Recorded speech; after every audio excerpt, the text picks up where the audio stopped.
everyone, how are y'all doing? Welcome to another video with me where I will be sharing my 5 tips for growing your hair healthy and longer. So let's get into it.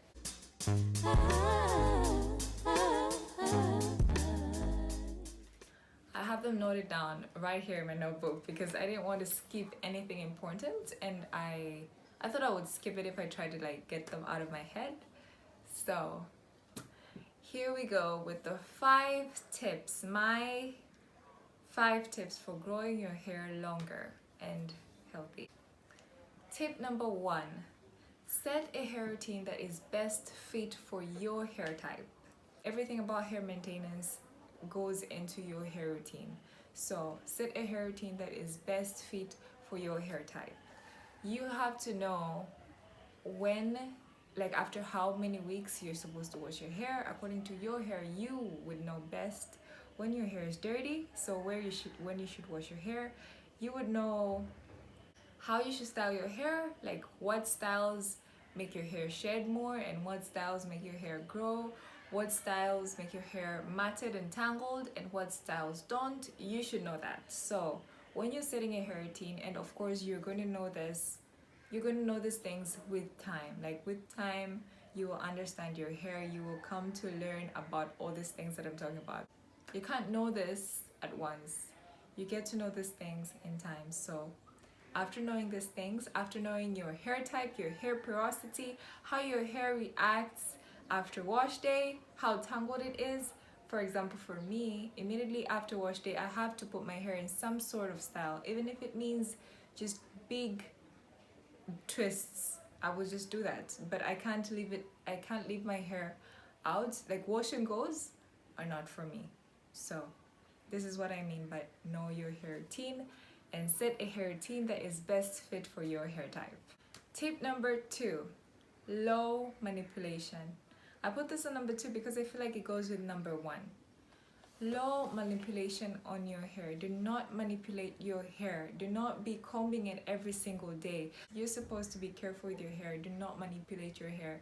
Do not put in a style that is too tight. Do not comb your hair every day and switch it style after style after style every single day. Do not do this to your hair, because when you manipulate your hair, you strain your scalp and then your hair sheds a lot or your hair breaks a lot, and our hair is dry, so it tends to break a lot, especially when we comb it. Low manipulation on your hair. No manipulation in terms of the detangling process and combing process. Comb your hair softly. Comb your hair in sections. Tip number 3, use the right products. This is one according to your hair type, because we all have different types. We all have different hair porosity. So use the right products, simply meaning you should understand the products, understand the product's ingredients, understand the ingredients that work best for your hair and the ingredients that don't work good for your hair. You guys should start reading ingredients. When you get to the store, just pass through the ingredients. See if it has so much protein, and if your hair is low porosity, then you do not need that. You can't use that every day. You should know if your hair wants moisture, or if your hair wants strength, or if your hair wants to be repaired, and just get the right products to do what your hair needs for that moment. I get this question a lot. What deep conditioner do you use? Honestly, I always switch deep conditioners because for some seasons my hair would need moisture, and for some seasons my hair would be breaking a lot and I would want something to repair it and strengthen it. So use the right products for your hair. That's tip number 3. Tip number 4, a very, very important tip, is use low to no heat in your hair.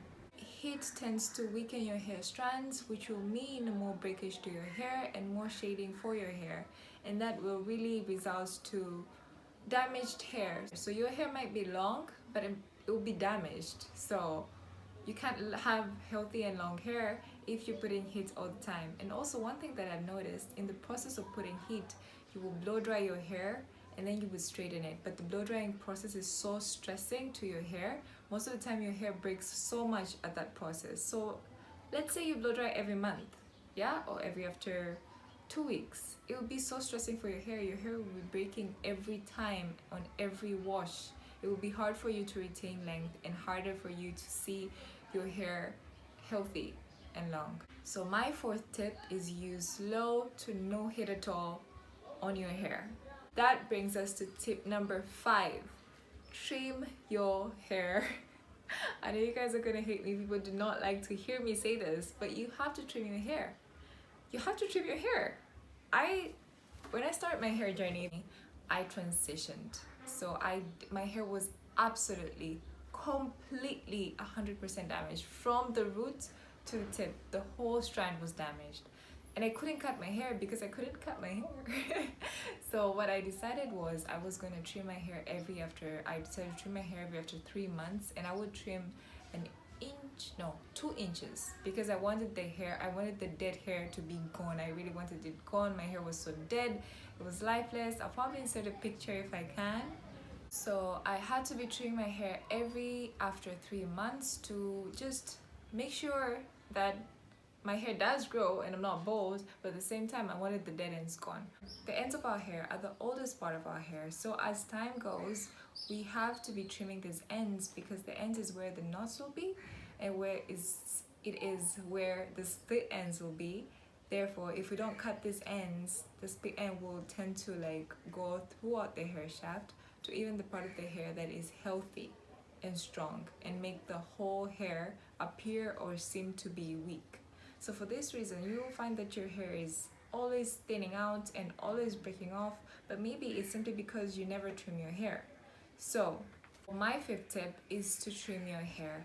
An advice is, I would advise you to always trim your hair when your hair is stretched, because our hair is kinky and coily, so most of the times some ends you wouldn't get them because maybe they would be shrunken, and you know the length would be different. So if you stretch your hair, it's easier for you to see these ends more clearly and know where to trim your ends. So that is my 5th tip. I will just run them through you one more time.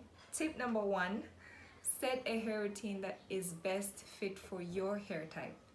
Tip number 2, low manipulation. Do not manipulate your hair so much. Just put your hair safe and put it away most of the times. Do not manipulate your hair. Tip number 3, use the right products. The right products fit for your hair needs at that moment. Tip number 4 is use low to no heat in your natural hair, because you have to leave it strong and healthy without making it weak and damaged. Tip number 5, the one I know you guys don't like, but I really like it, is trim your hair.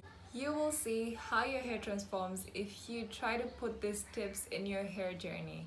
So let me know in the comments down below what tips you guys already do and what tips you guys don't do yet, and maybe in my other videos I will explain in depth on any of these things if anything is not clear to you. And that is it for this video. Let me know down in the comments below what tips you guys think would work best for your hair, what tips you guys are already implementing, and yeah, like, share this video, and please subscribe to my channel so that you get updated on the next video that I post. Put on the notification bell so that you are more alert on all the posts that I'll be posting on my page. Yeah, take care until next time. See you then.